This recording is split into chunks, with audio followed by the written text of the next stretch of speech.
아버지, 솔직히 제가 간대어주면 전무직 그만둬야 하고 최소 10억은 보상받아야죠. 병실이 순간 얼어붙었습니다.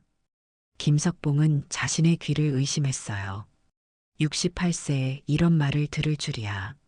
42년을 키워놨더니 그것도 마음이 다 된 아들놈이 철이 안 든 것도 아닌데요. 의사 선생님이 방금 전 설명했던 내용이 머릿속을 맴돌았거든요. 오늘도 사연 소개집을 방문해 주셔서 진심으로 감사드립니다. 재미있게 감상하시고 구독과 좋아요 부탁드립니다. 석봉이 급성 간경화가 말기까지 진행되어 3주 안에 이식 수술을 받지 않으면 위험하다고 했습니다. 그리고 혈액형과 조직 적합성 검사 결과 가족 중에서는 장남 태연이만 맞는다고 하더군요.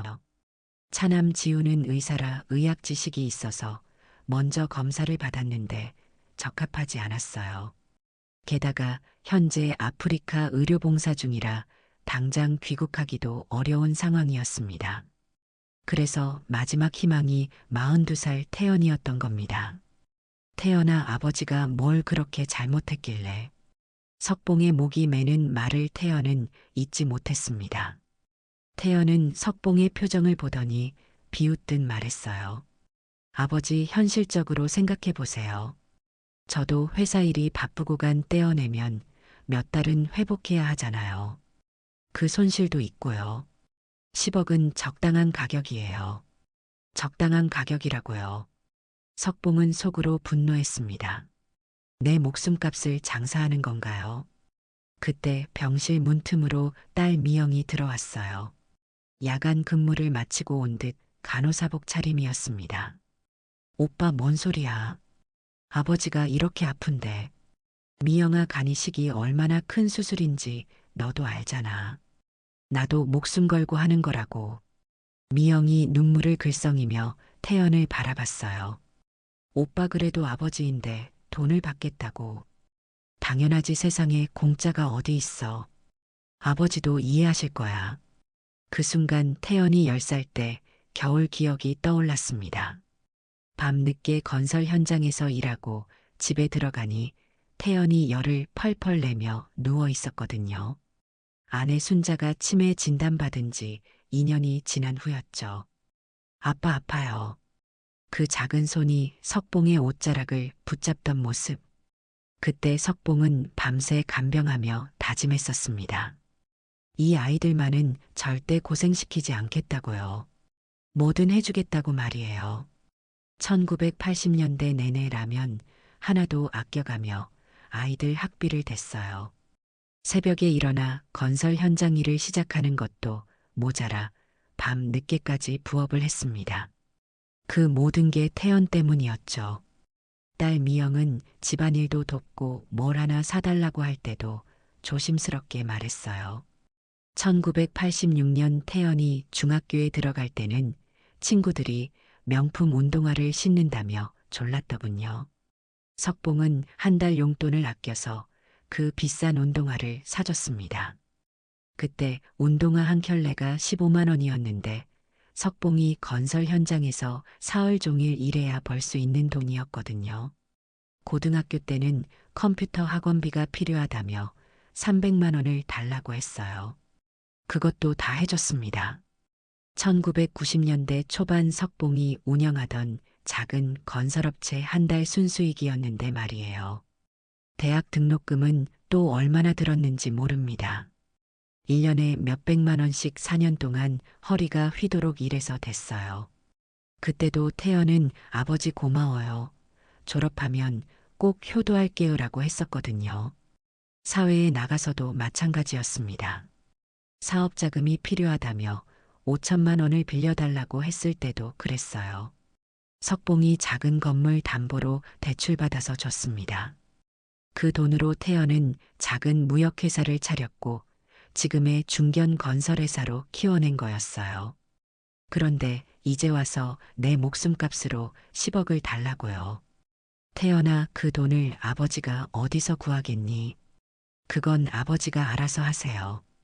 회사 지분도 있고 부동산도 있잖아요. 담보대출에 신용대출까지 다 활용하시거나 매각하면 되죠. 회사와 부동산을 팔아서라고요. 그럼 나는 어디서 살란 말입니까? 미영이 떨리는 목소리로 말했습니다. 오빠, 그럼 아버지는 어떻게 살라고? 그건 나중에 생각하면 되지. 일단 살아야 뭐든 할 수 있잖아. 태연의 목소리에는 조금의 미안함도 없었어요. 마치 당연한 거래를 하는 것처럼 담담했습니다. 어디서부터 잘못된 걸까요? 석봉은 최선을 다해 키웠다고 생각했는데 아닌가 봅니다. 병실 창밖으로 겨울비가 내리기 시작했어요. 그 빗소리가 석봉의 가슴에 스며들었습니다. 아내 순자가 치매 진단을 받던 그날도 이런 겨울비가 내렸었거든요. 그때 순자가 마지막으로 한 말이 떠올랐습니다. 여보, 아이들만은 꼭 사람답게 키워줘요. 혼자 고생하게 해서 미안해요. 사람답게 키웠다고 생각했는데 이게 사람다운 건가요? 태연이 시계를 보더니 말했습니다. 아버지, 저 바쁘니까 빨리 결정하세요. 10억 준비되면 연락 주시고요. 그 전까지는 수술 못 해드려요. 그리고는 병실 문을 박차고 나갔어요.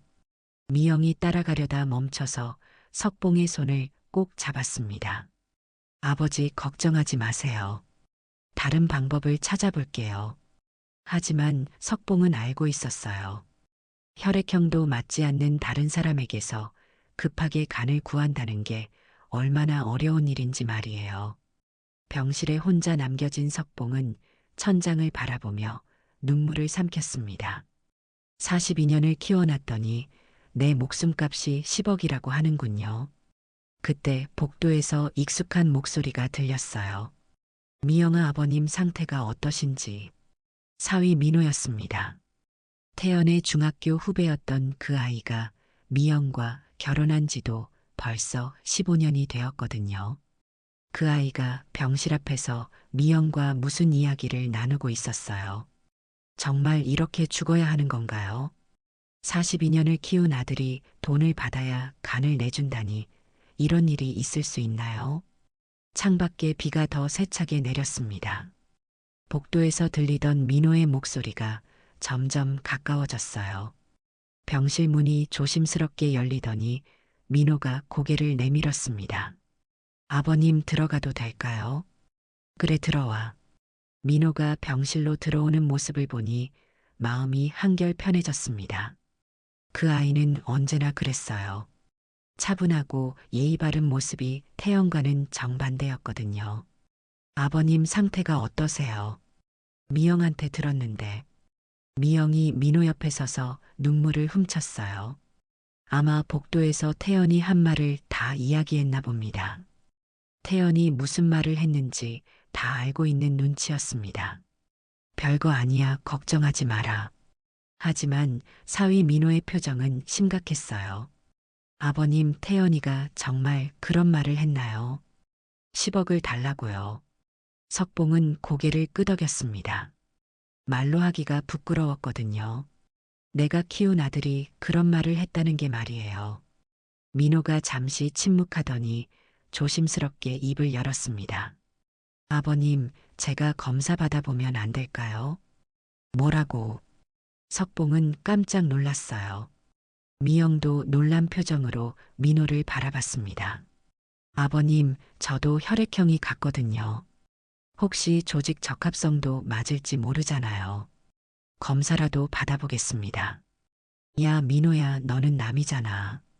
그럴 필요 없어. 하지만 민호는 고개를 저었어요. 아버님은 저한테 남이 아니에요. 저한테는 진짜 아버지 같은 분이시거든요. 그 말을 듣는 순간 가슴이 뭉클해졌습니다. 언제부터였을까요? 이 아이가 이렇게 다정하게 석봉을 대해준 게 말이에요. 미영이 급하게 말했어요.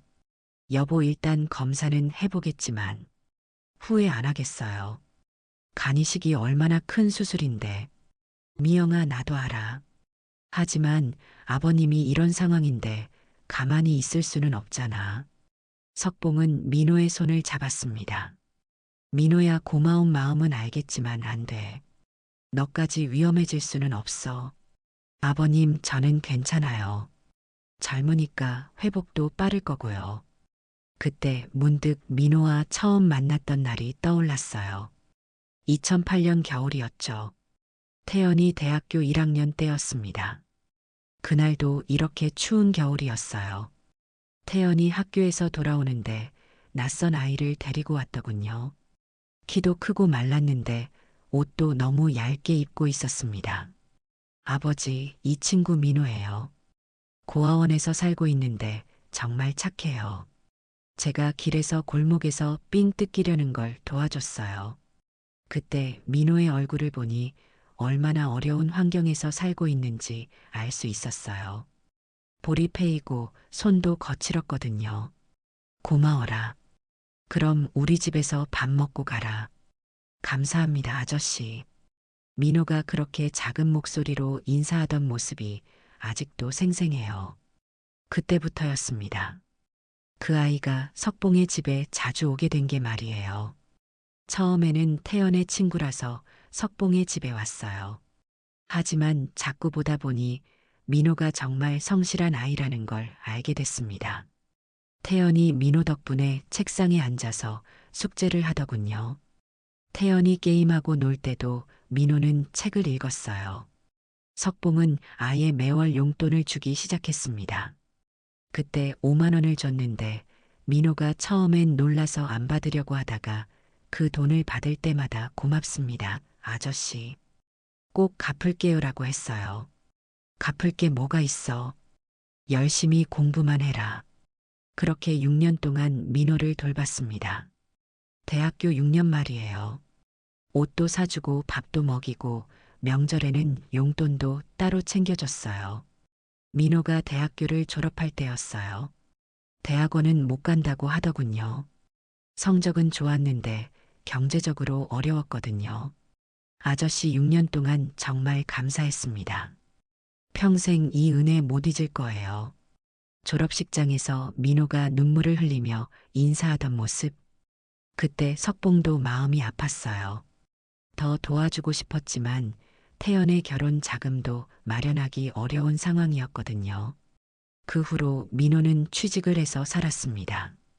처음에는 작은 회사에서 일하다가 나중에는 독립해서 작은 물류회사를 차렸어요.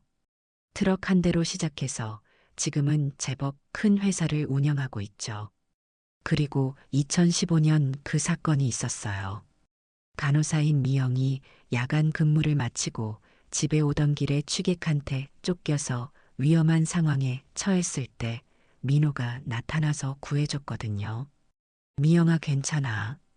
그때 민호가 미영을 안전하게 집까지 데려다 준 후에 석봉한테 말했어요. 아저씨, 미영이가 다칠 뻔했어요. 앞으로 제가 더 잘 챙기겠습니다. 그때부터 두 사람이 자주 만나기 시작했고 어느 날 민호가 미영을 집까지 안전하게 데려다 준 후 석봉을 찾아왔습니다. 얼굴이 상기되어 있었는데 뭔가 중요한 말을 하려는 눈치였어요. 아저씨, 말씀드릴 게 있어서 왔습니다. 그래, 뭔데? 민호가 잠시 머뭇거리더니 조심스럽게 입을 열었어요. 미영이를 좋아합니다. 그 말을 듣는 순간 마음이 복잡해졌습니다. 한편으로는 기쁘기도 하고 한편으로는 걱정도 됐거든요. 민호는 좋은 아이지만 고아 출신이고 아직 경제적으로도 어려운 상황이었으니까요. 신중하게 생각해봐. 네, 알고 있습니다. 하지만 정말 진심이에요. 민호의 눈빛이 진지했어요. 장난이나 가벼운 마음이 아니라는 걸 알 수 있었습니다. 아저씨, 저는 아무것도 가진 게 없어요. 부모도 없고 재산도 없고 그냥 작은 회사나 운영하는 사람이죠. 민호가 자책하는 목소리로 말했습니다. 하지만 미영이만은 정말 소중하게 모시겠습니다. 평생 미영이만 보고 살겠어요. 그 말에 마음이 움직였어요. 돈이나 지위보다 진심이 더 중요하다는 걸 알았거든요. 민호야, 내 마음은 알겠다. 하지만 미영이 생각은 어떤지 모르잖아. 미영이도 저를 좋아한다고 했어요. 하지만 아저씨 허락 없이는 안 된다고 하더라고요. 그때부터 민호가 더 열심히 일하기 시작했어요. 물류회사를 새벽 4시부터 밤 10시까지 운영했습니다. 정말 쉬지 않고 일했어요. 어느 날 미영이 석봉한테 말했습니다. 아버지 민호 오빠가 너무 무리해요. 결혼 준비한다고 돈 모으려고 잠도 제대로 안 자고 일만 해요. 그래. 네, 저는 그런 거 안 바라는데도요. 민호 오빠가 자꾸 미안해요. 고아라서 아무것도 못 해준다고. 미영의 말을 듣고 석봉이 민호한테 가봤어요. 물류센터에서 일하고 있는 민호를 보니 정말 야위어 있더군요. 민호야, 너무 무리하지 마라. 아저씨 괜찮아요. 미영이한테 부족한 게 너무 많아서요. 더 열심히 해야죠. 미영이는 그런 거 안 바란다더라. 아니에요. 미영이는 착해서 그런 말하는 거예요. 저는 정말 아무것도 없잖아요. 집도 없고 부모도 없고. 민호가 자꾸 자책하는 모습이 안쓰러웠습니다. 민호야, 너는 충분히 좋은 사람이야. 성실하고 착하잖아. 감사합니다. 하지만 미영이 아버님께 떳떳하려면 더 노력해야 해요. 그때부터 민호의 진짜 모습을 보기 시작했어요. 먼저 물류 사업을 정말 열심히 했습니다. 새벽에 물건 정리부터 시작해서 밤 늦게까지 일했어요. 그러더니 1년 만에 트럭을 3대로 늘리고 2년 만에 작은 창고를 얻었습니다. 아저씨, 이제 창고도 생겼어요. 미영이랑 결혼해도 될까요? 민호가 찾아와서 말했어요. 그때 민호는 정말 달라져 있었습니다. 예전에 앙상한 모습은 없고 건강하고 씩씩해 보였거든요. 민호야, 내가 이렇게 열심히 사는 모습을 보니 정말 기특하다. 미영이 때문이에요. 미영이가 있어서 더 열심히 할 수 있었어요. 결혼 준비를 하면서도 민호는 석봉을 정말 극진히 모셨습니다. 아버님, 제가 미영이 평생 책임지겠습니다. 그리고 아버님께도 효도하겠어요. 고맙다, 민호야. 아버님께서 저를 6년 동안 돌봐주신 은혜도 평생 잊지 않겠어요. 이제 제가 아버님을 모실 차례죠. 2018년에 결혼했습니다. 민호가 석봉의 사위가 된 거죠. 결혼식 날 민호가 한 인사말이 아직도 기억납니다. 장인어른은 제가 친아버님처럼 모시겠습니다. 미영이도 공주님처럼 모시고요. 그 말을 듣고 정말 감동했어요. 이런 사위가 어디 있을까 싶었거든요. 결혼 후에도 민호는 변하지 않았습니다. 명절 때마다 빠짐없이 인사드렸고 평소에도 일주일에 한 번은 안부 전화를 했어요. 아버님 건강하세요. 필요한 거 있으시면 언제든 말씀하세요. 괜찮다, 걱정하지 마라. 아버님이 혼자 계시니까 항상 걱정돼요. 미영이도 그래요. 병원에 입원했을 때도 그랬습니다. 민호가 태연보다 더 자주 왔어요. 과일도 사오고 죽도 끓여서 가져왔습니다. 아버님, 입맛 없으시죠? 이 죽은 미영이가 정성스럽게 끓인 거예요. 고맙다, 민호야. 아버님 덕분에 제가 지금까지 살 수 있었어요. 이제 제가 보답할 차례죠. 민호가 이렇게 극진히 모시는 모습을 보면서 느꼈어요. 내가 정말 좋은 사위를 얻었구나. 태연은 결혼하고도 며느리 수지는 코빼기도 안 보이고 아들은 한 달에 한 번 연락할까 말까 한데 민호는 거의 매일 안부를 물었습니다. 태연은 돈 달라고 할 때만 왔는데 민호는 그냥 얼굴 보러도 자주 왔어요. 아버님, 오늘 날씨 좋네요. 같이 산책하실까요? 아버님, 이번 주말에 미영이랑 같이 외식하러 가요. 같이 가세요. 이런 사위가 어디 있을까요?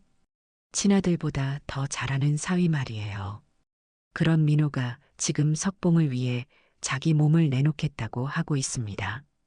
정말 마음 씀씀이가 고마운 아이예요. 아버님, 정말 제가 검사 받아보겠습니다.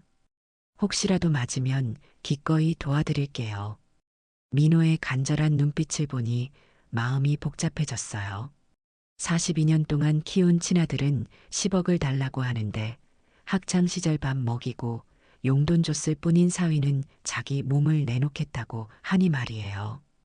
민호야 정말 고맙다. 하지만 너한테까지 폐를 끼칠 수가 없어. 아버님 저한테는 기회라도 주세요. 검사만이라도 받아보게 해주세요. 미영이 눈물을 흘리며 말했어요. 여보 고마워. 그런데 무슨 일이라도 생기면 어떡해. 미영아 아무 일 없을 거야. 그리고 아버님이 이런 상황인데 우리가 뭐라도 해야지. 병실 안이 조용해졌습니다. 창밖에 비소리만 들렸어요. 석봉은 민호와 태연을 비교하지 않을 수 없었습니다. 그때 병실 문이 열리며 태연의 아내 수진이 들어왔어요. 명품 핸드백을 들고 화장을 진하게 한 모습이었습니다. 아버님 안녕하세요.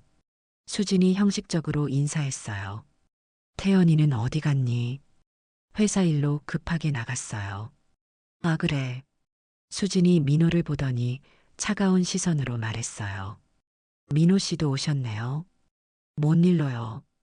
제가 아버님 간이식 검사 받아보려고 해서요. 수진의 얼굴이 순간 굳어졌어요. 뭐라고요? 간이식 검사요. 아버님이 위험하시니까 제가 도와드리려고요. 수진이 비웃는 듯한 표정을 지었어요. 정말 웃기는 일이네요. 고아 주제에 설치지 마세요. 10억 노리는 거 뻔히 보이는데. 민호의 얼굴이 굳어졌어요. 뭔 소리예요?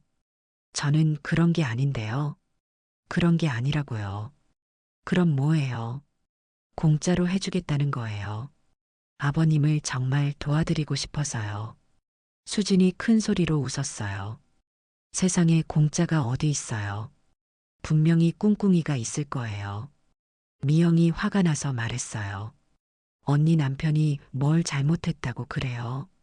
미영아, 너는 몰라. 이런 사람들이 얼마나 교활한지. 수진이 민호를 가리키며 말했어요. 지금은 착한 척하지만 나중에 보상 달라고 할 거예요. 회사 지분이나 부동산 말이에요. 그런 거 절대 없습니다. 저는 정말 아버님을 도와드리고 싶어서. 거짓말하지 마세요.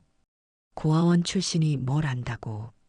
수진의 말에 병실 분위기가 얼어붙었어요. 그때 복도에서 발걸음 소리가 들렸어요. 태연이 돌아온 모양이었습니다. 병실 문이 열리며 태연이 들어왔어요. 무슨 일이야, 이렇게 조용한 게.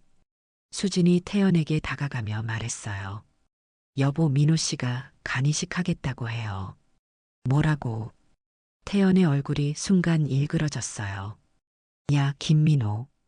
태연이 민호를 째려보며 말했어요. 너도 10억이 탐나냐? 그래서 끼어든 거야. 태연의 목소리에 독이 서려 있었어요. 42년을 키운 아들의 목소리가 이렇게 차갑고 잔인할 수 있다니. 석봉은 벽에 등을 기대고 숨을 죽였습니다. 다리가 후들거려서 서 있기도 힘들었거든요. 태연아 무슨 소리야. 나는 그런 게 아니야. 민호의 당황한 목소리가 떨리고 있었어요. 평소 차분하던 그 아이가 이렇게 당황하는 걸 처음 봤습니다. 뭔가 무거운 게 바닥에 떨어지는 소리가 났어요. 그 다음 의자가 넘어지는 소리까지. 병실 안에서 무슨 일이 벌어지고 있는 건지. 그런 게 아니라고. 그럼 뭐야? 너 같은 놈이 왜 검사를 받아? 태연의 목소리가 점점 더 거칠어졌어요. 마치 길거리에서 싸움하는 건달들 같았습니다. 코끝이 시큰해졌어요. 병원 특유의 소독약 냄새와 겨울 습기가 섞인 공기가 목구멍을 조여왔거든요. 아버지가 10억 없어서 못 해주겠다니까 내가 나서서 착한 척하는 거 아니야. 그 말을 듣는 순간 온몸에 소름이 돋았습니다. 내가 키운 아들이 이런 생각을 하고 있었다니. 복도 형광등이 깜빡거렸어요. 마치 석봉의 심장 박동처럼 불규칙하게 말이에요. 쾅! 이번엔 더 큰 소리였습니다. 누군가 벽에 부딪힌 소리 같았어요. 야, 똑바로 대답해. 너도 돈이 목적이지. 태연의 목소리가 광기 어린 듯 들렸어요. 저 아이가 정말 내가 키운 아들이 맞나 싶을 정도로. 태연아, 정말 아니야. 나는 그냥 아버님을 도와드리고 싶어서. 민호의 목소리가 간절했어요. 하지만 떨리고 있었습니다. 도와드리고 싶어서. 웃기지 마. 태연이 비웃는 소리가 복도까지 새어나왔어요. 그 웃음소리가 석봉의 가슴을 칼로 찌르는 것 같았습니다. 옆 병실에서 누군가 문을 살짝 열고 내다보는 기척이 느껴졌어요. 아마 소리가 너무 크게 들렸나 봅니다. 너 같은 놈이 무슨 도움을 줘? 그럼 내가 아버지 대신 나를 도와. 다 된 밥에 재를 뿌리지 이 새끼야. 그때 미영의 울먹이는 목소리가 들렸어요. 오빠 그만해. 남편이 뭘 잘못했다고 그래. 석봉의 딸까지 저 난장판에 휘말려 있다니 가슴이 찢어질 것 같았습니다. 미영아, 너도 속은 거야. 이놈이 얼마나 교활한 놈인지 몰라. 석봉이 병 모서리로 몸을 숨기고 병실 안을 살짝 들여다봤어요. 태연이 민호의 멱살을 움켜쥐고 있었습니다. 민호는 저항하지 않고 그냥 당하고 있었어요. 민호의 얼굴이 빨갛게 달아올라 있었습니다. 숨쉬기 힘들어하는 게 보였어요. 태연아, 제발. 나는 정말. 뭐야, 정말 순수한 마음이라고. 태연이 민호를 거칠게 밀어냈어요. 민호가 뒤로 휘청거리며 병실 벽에 등을 부딪혔습니다. 쿵 하는 둔탁한 소리와 함께 민호가 작게 신음했어요. 무릎이 후들거렸습니다. 벽에 기대지 않으면 쓰러질 것 같았어요. 내간 떼어주고 언젠가 보상받으려는 신부를 내가 모를 줄 알고. 태연의 목소리에 독이 묻어 있었어요. 그래서 나중에 우리 집 재산이라도 얻어먹으려고. 그 순간 숨이 막는 줄 알았습니다. 복도에 찬바람이 스며들었어요. 어디선가 문이 열린 모양이었습니다. 그 차가운 공기가 석봉의 등골을 타고 올라왔어요. 태연아, 그런 게 아니야. 나는 정말로 아버님께 받은 은혜를 갚고 싶어서. 민호의 목소리가 떨리고 있었어요. 하지만 끝까지 예의를 잃지 않으려고 애쓰고 있었습니다. 은혜. 웃기네. 태연이 큰 소리로 웃었어요. 그 웃음소리가 병실 유리창에 부딪혀 메아리 쳤습니다. 6년 동안 밥 좀 얻어먹고 용돈 좀 받은 게 그렇게 큰 은혜야. 석봉의 가슴이 무너져 내렸어요. 6년 동안 내가 민호에게 해준 게 그 아이에게는 그렇게 작은 일이었나요? 그거 가지고 평생 우리 집에 붙어 먹으려고. 눈앞이 캄캄해졌습니다. 내가 어떻게 키웠길래 이런 말을 하는 거지. 뒤에서 누군가 걸어오는 발자국 소리가 들렸어요. 간호사인 것 같았습니다. 석봉은 급히 복도 끝 자판기 쪽으로 몸을 숨겼어요.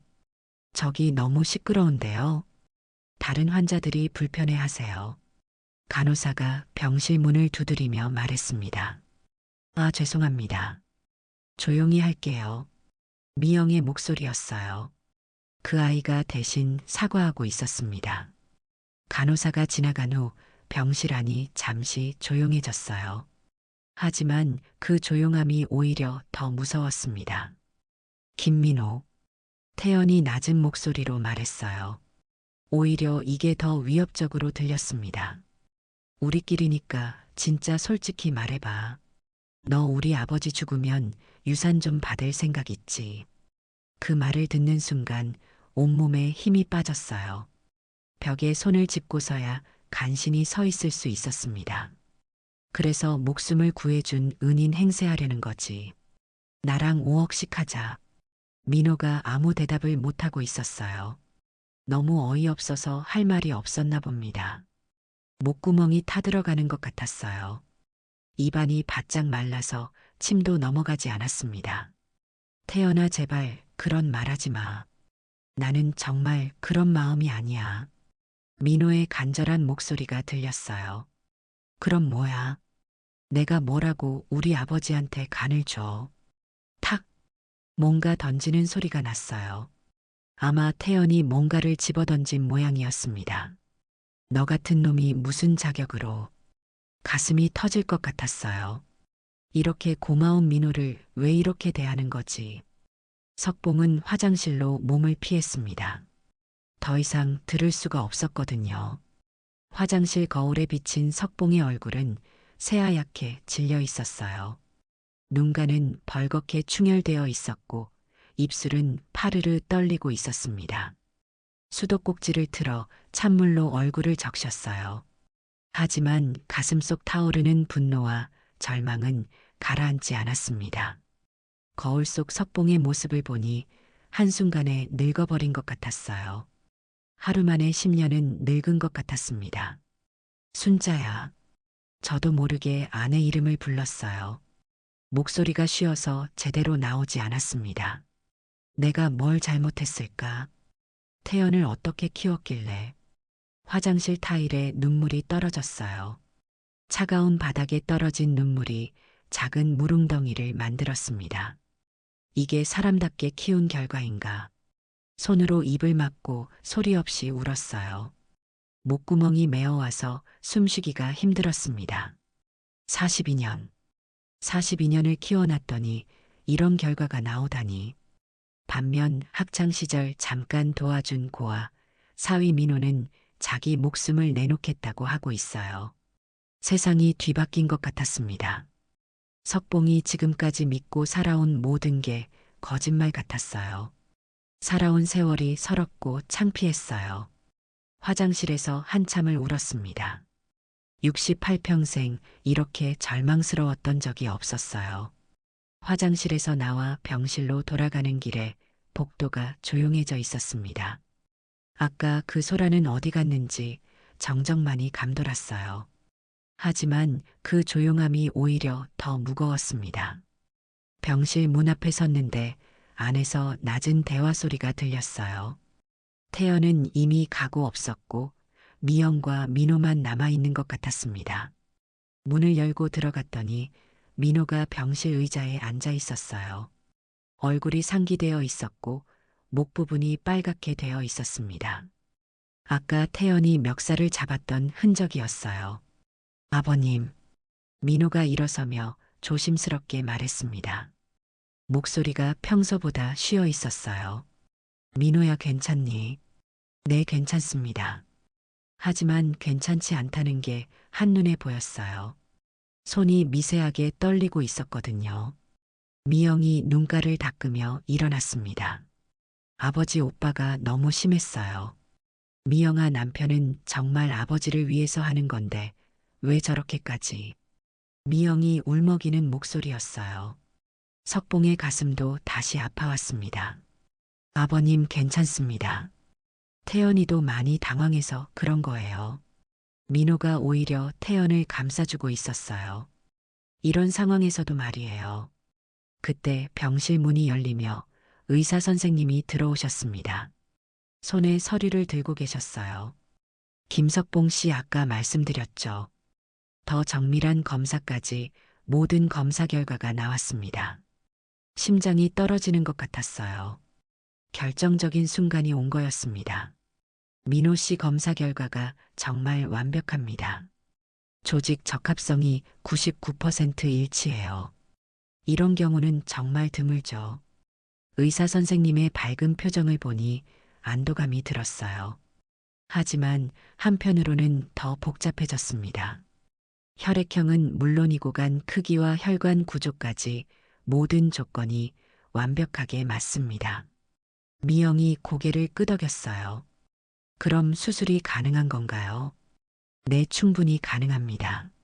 다만 의사 선생님이 잠시 말을 멈추고 심각한 표정을 지으셨어요. 간이식은 기증자에게도 상당한 위험이 따르는 수술입니다. 전신마취 하에 간의 일부를 떼어내는 거니까요. 병실 안이 조용해졌습니다. 의료진이 지나다니는 복도 소리만 들렸어요. 회복 기간도 최소 3개월은 걸립니다. 그동안은 일상생활이 힘들죠. 민호가 한 번 더 고개를 끄덕였어요. 선생님, 위험도는 어느 정도인가요? 현대의학으로는 95% 이상 안전합니다. 하지만 수술인 만큼 100% 안전하다고 할 수는 없어요. 미영이 불안한 표정으로 민호를 바라봤어요. 미영아, 나는 괜찮아. 민호가 미영의 손을 꼭 잡았습니다. 선생님, 언제 수술이 가능한가요? 환자의 상태가 급하니까 3일 후에 하는 게 좋겠습니다. 더 늦으면 위험해질 수 있어요. 이제 정말 얼마 남지 않았구나. 의사 선생님이 나가신 후 병실이 다시 조용해졌어요. 창밖으로 해가 지고 있었습니다. 겨울해가 병실 벽에 기울어진 그림자를 만들고 있었어요. 아버님, 민호가 조심스럽게 말을 꺼냈습니다. 저 정말 괜찮습니다. 수술 받겠어요. 민호야, 아버님께서 저를 6년 동안 돌봐주신 은혜를 이제야 갚을 수 있을 것 같아요. 사실 저는 고아원에 맡겨지기까지 술주정뱅이 아버지에게 매일 맞았어요. 그러다가 술병으로 돌아가시고 고아원에 갔죠. 맞아 죽는 줄 알았는데 고아원에 가니 너무 다행이다 싶었어요. 그때부터 저는 어른 남자를 믿지 않았어요. 그런데 아버님이 새벽밥 해먹이며 태연이랑 자녀를 키우는 걸 보고 아버님 같은 어른이 되고 싶어서 열심히 살았어요. 덕분에 삐뚤어지지 않고 열심히 살았어요. 정말 감사합니다. 그 말을 듣는 순간 눈물이 핑 돌았어요. 은혜는 무슨, 내가 이렇게까지 할 필요는 없어. 아닙니다. 저한테는 정말 큰 은혜였어요. 미영의 눈에도 눈물이 맺혀 있었어요. 대학교 1학년 때 처음 집에 왔을 때를 기억해요. 그때 저는 정말 아무것도 없었거든요. 민호가 천천히 말했습니다. 부모도 없고 돈도 없고 미래에 대한 희망도 없었어요. 그런데 아버님이 저를 아들처럼 대해주셨잖아요. 병실 형광등이 은은하게 켜져 있었어요. 그 불빛 아래 민호의 얼굴이 더욱 진지해 보였습니다. 매달 용돈 주셨을 때 그게 저한테는 세상 전부였어요. 민호야, 아버님 덕분에 대학교까지 다니고 졸업할 수 있었고 지금 이렇게 살 수 있게 됐어요. 미영이도 이런 이야기는 처음 듣는지 옆에서 조용히 들으면서 눈물을 닦고 있었어요. 그리고 미영이까지 만나게 해주셨잖아요. 제 인생의 모든 좋은 일들이 아버님에서 시작됐어요. 가슴이 뭉클해졌습니다. 이 아이가 정말 고마운 마음으로 이런 결정을 하고 있구나. 민호야, 정말 고맙다. 하지만 너무 위험해. 혹시라도 무슨 일이 생기면. 아버님, 저는 괜찮아요. 젊으니까 금방 회복될 거예요. 미영이 활짝 웃었어요. 아까 태연한테 당한 일은 잊은 듯 했습니다. 그리고 미영이도 있으니까 더욱 열심히 회복할 거예요. 미영이 민호의 팔을 꼭 붙잡았어요. 여보, 정말 무사해야 해. 알았지, 당연하지. 나는 미영이랑 아버님 때문에 살아야 할 이유가 너무 많아. 이런 대화를 듣고 있으니 한편으로는 감사하고 한편으로는 미안했어요. 석봉 때문에 이렇게 선한 아이가 위험을 감수해야 하니 말이에요. 3일 후 수술이 시작됐습니다. 8시간에 걸친 긴 수술이었어요. 석봉과 미영은 수술실 앞에서 초조하게 기다렸습니다. 태연과 수진도 와 있었지만 서로 말을 섞지 않았어요. 분위기가 너무 어색했거든요. 드디어 수술실 문이 열리며 의사 선생님이 나오셨어요. 수술 성공적으로 끝났습니다. 두 분 다 상태 좋습니다. 그 말을 듣는 순간 석봉은 주저앉을 뻔했어요. 너무 긴장했던 탓에 다리에 힘이 풀렸거든요. 미영이 울면서 의사 선생님께 감사 인사를 드렸어요.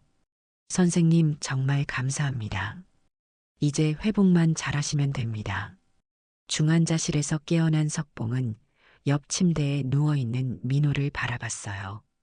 아직 마취가 덜 깬 상태였지만 숨 쉬는 것도 고르고 안색도 좋아 보였습니다. 정말 다행이었어요. 그때 중환자실 문이 열리며 태연이 들어왔어요. 아버지 깨어나셨네요. 어떠세요? 괜찮다.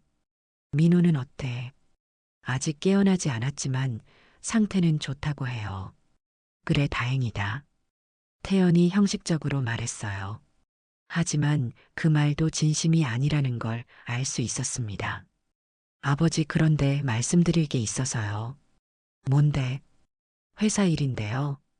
아버지가 수술 받으시는 동안 제가 임시로 대표 업무를 맡았거든요. 그래서 석봉이 의아한 표정을 지었어요.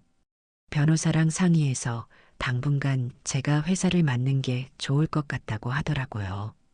아버지 회복하실 때까지만요. 무슨 소리야? 아직 내가 정신도 멀쩡한데. 그렇긴 하지만요. 만약을 대비해서 경영권을 정리해 두는 게 좋을 것 같아서요. 태연의 말에 뭔가 이상한 느낌이 들었어요. 경영권을 정리해 둔다고. 그게 무슨 뜻이야?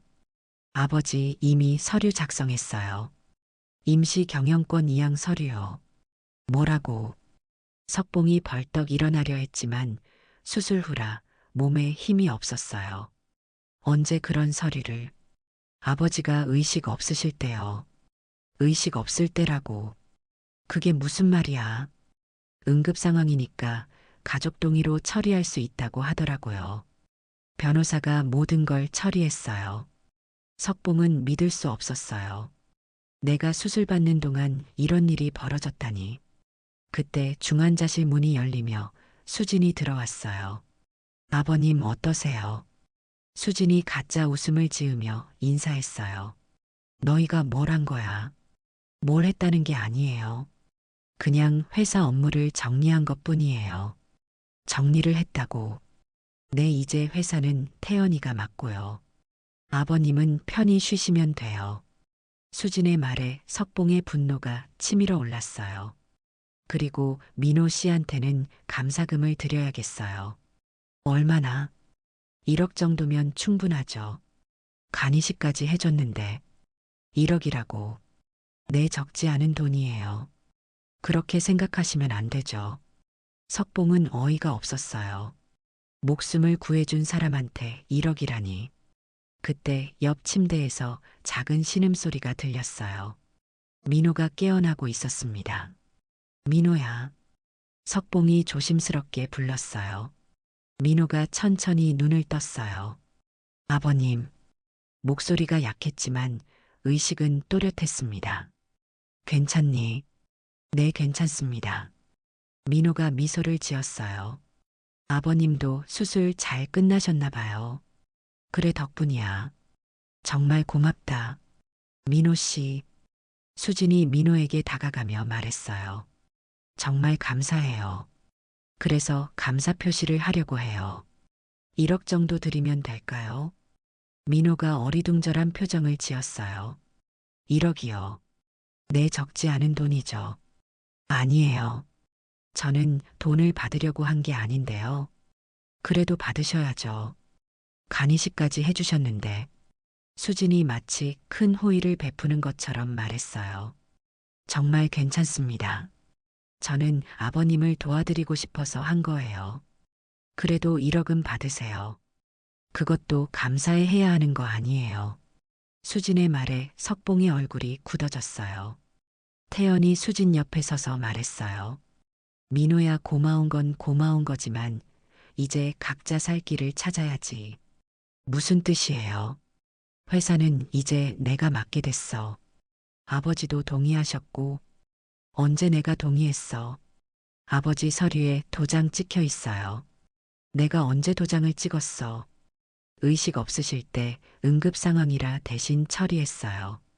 법적으로 문제 없다고 변호사가 확인해 줬고요.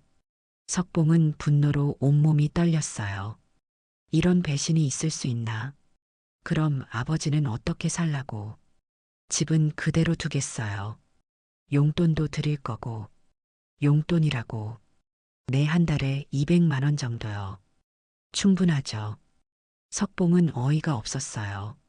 42년을 키워서 이런 대접을 받다니. 그리고 민호 씨도 1억 받고 이제 연락하지 마세요.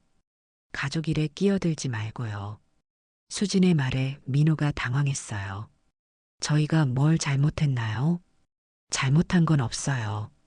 하지만 이제 남이니까 적당히 거리 두고 지내는 게 좋을 것 같아서요. 수진이 차갑게 말했어요. 그 순간 석봉의 마음속에서 무언가가 터졌습니다. 이제 진짜 결심할 때가 됐어요. 너희가 모르는 게 하나 있다. 뭐가요? 태연이 시큰둥하게 말했어요. 회사 지분 말이야. 회사 지분이 뭐요? 80억 규모의 회사인데 지분이 어떻게 되는지 모르냐? 당연히 아버지 거 아니에요. 아니야. 태연의 얼굴이 굳어졌어요. 무슨 말씀이세요? 회사 지분 51%가 민호 명의로 되어 있어. 뭐라고요? 태연이 소리쳤어요. 15년 전부터 말이야. 그럴 리가 없어요. 확인해봐. 석봉이 냉정하게 말했어요.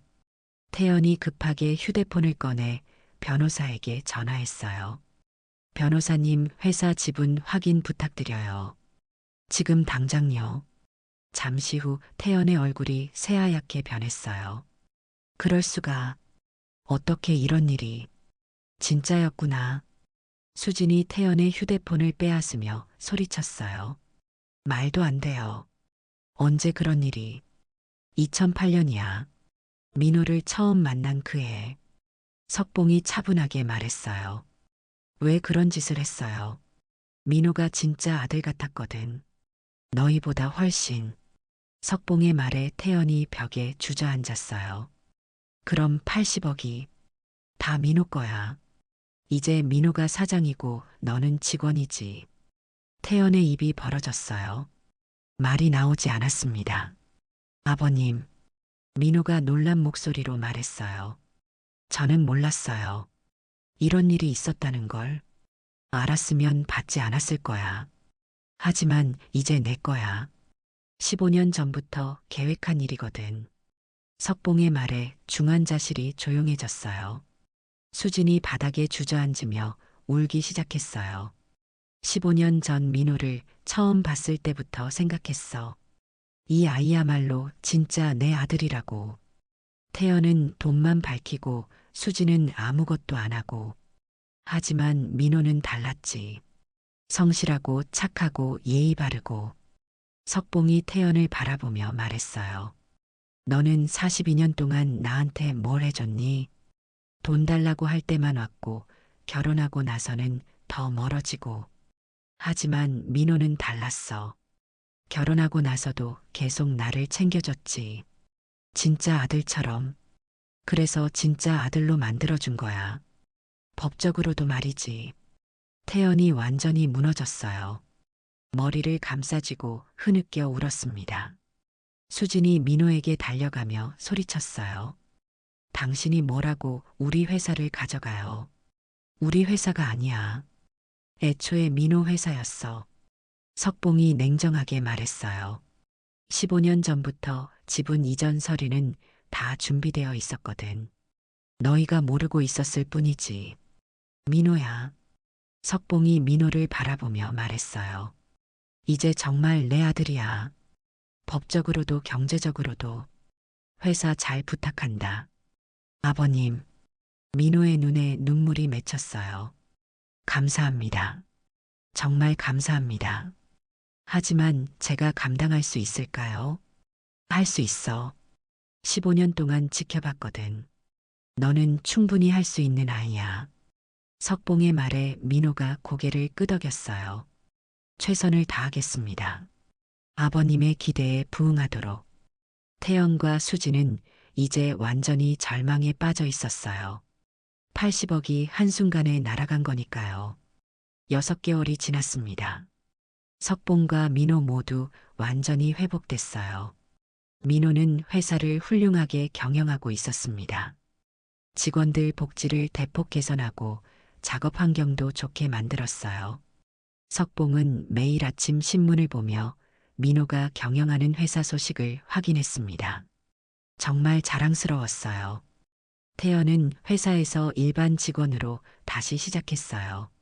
처음에는 자존심이 상해서 그만두려고 했지만 민호가 말렸습니다. 형님도 가족이니까 함께 일해요. 다만 다른 직원들과 똑같이 대우받으셔야 해요. 태연은 어쩔 수 없이 받아들였어요.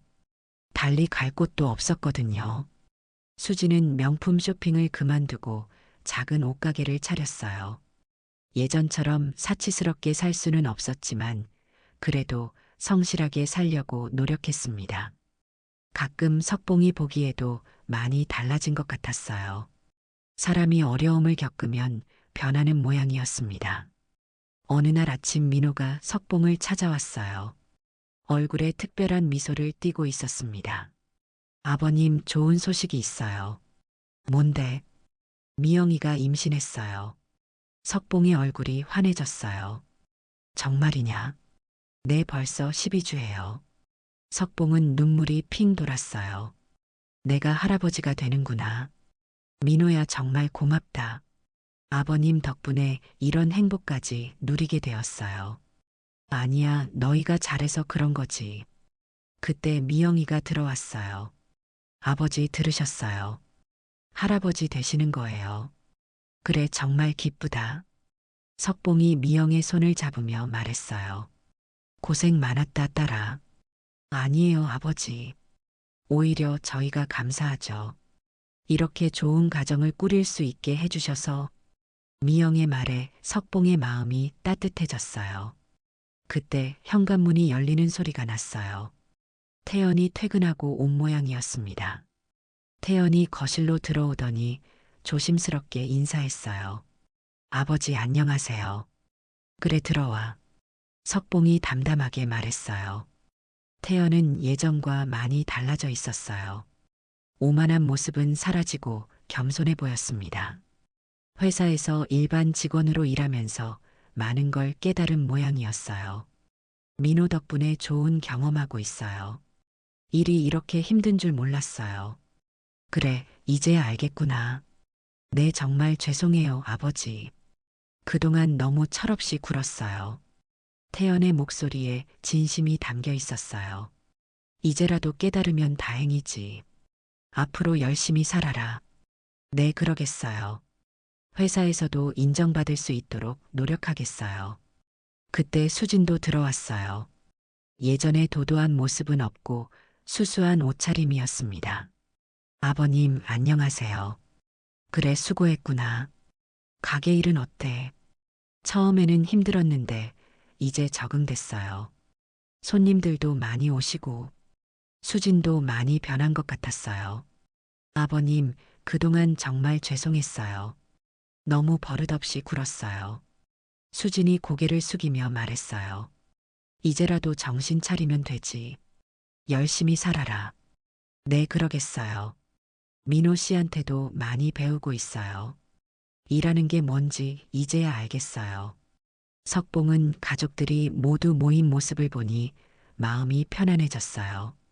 비록 우여곡절이 많았지만 결국 좋은 방향으로 정리된 것 같았습니다. 특히 민호가 있어서 가능한 일이었어요. 그 아이가 아니었다면 석봉은 진짜 죽었을지도 모르니까요. 민호야. 네, 아버님. 정말 고맙다. 너 덕분에 살았어. 아버님이 저를 키워주신 덕분이에요. 아니야, 내가 좋은 아이라서 그런 거지. 혈연이 중요한 게 아니라는 걸 너 때문에 깨달았어. 진짜 가족은 마음으로 하는 거구나. 석봉의 말에 모두가 고개를 끄덕였어요. 혈연보다 중요한 건 진심이었습니다. 태연과 수진도 이제는 그걸 이해하는 것 같았어요. 앞으로는 정말 가족답게 지낼 수 있을 것 같았습니다. 창밖으로 따뜻한 봄 햇살이 들어왔어요. 모든 게 새로운 시작 같았습니다. 몇 달 후 미영이 건강한 아들을 낳았어요. 석봉은 처음 손자를 안아보는 순간 눈물을 흘렸습니다. 정말 감사했어요. 이런 행복을 누릴 수 있게 해준 민호에게 말이에요. 할아버지가 많이 사랑해 줄게. 석봉이 아기에게 속삭였어요. 민호와 미영은 아기 이름을 성민이라고 지었어요. 할아버지 이름 한 글자와 아빠 이름 한 글자를 따서 말이에요. 석봉은 그 이름이 마음에 들었어요. 3대가 함께 사는 행복한 집안이 되었습니다. 태영과 수진도 조카를 보러 자주 왔어요. 예전보다 훨씬 가족다운 모습이었습니다. 석봉은 저녁마다 성민이를 안고 산책을 했어요. 아기를 보면서 생각했습니다. 이 아이는 정말 사랑받으며 자랄 거야. 민호 같은 아버지와 미영 같은 어머니 밑에서 말이지. 그리고 할아버지인 내가 많은 사랑을 줄 거고. 석봉의 얼굴에 평화로운 미소가 번졌어요. 진정한 가족이 무엇인지 이제는 확실히 알겠어요. 혈연이 아니라 마음이었습니다. 서로를 아끼고 사랑하는 마음. 그것이 진짜 가족을 만드는 거였어요. 석봉은 민호를 보며 생각했습니다. 내가 정말 좋은 아들을 얻었구나. 앞으로도 계속 행복하게 살 수 있을 거야. 여러분의 시간을 함께 해주셔서 감사합니다. 오늘 영상이 도움이 되셨거나 감동을 주었다면 구독과 좋아요 버튼을 눌러주세요. 알림 설정을 해두시면 새로운 감동 스토리를 가장 먼저 만나보실 수 있습니다. 댓글로 여러분의 소중한 의견과 경험도 나눠주세요. 여러분의 응원이 더 좋은 콘텐츠를 만드는 원동력이 됩니다. 다음 영상에서 더 멋진 이야기로 다시 찾아뵙겠습니다. 항상 행복하세요.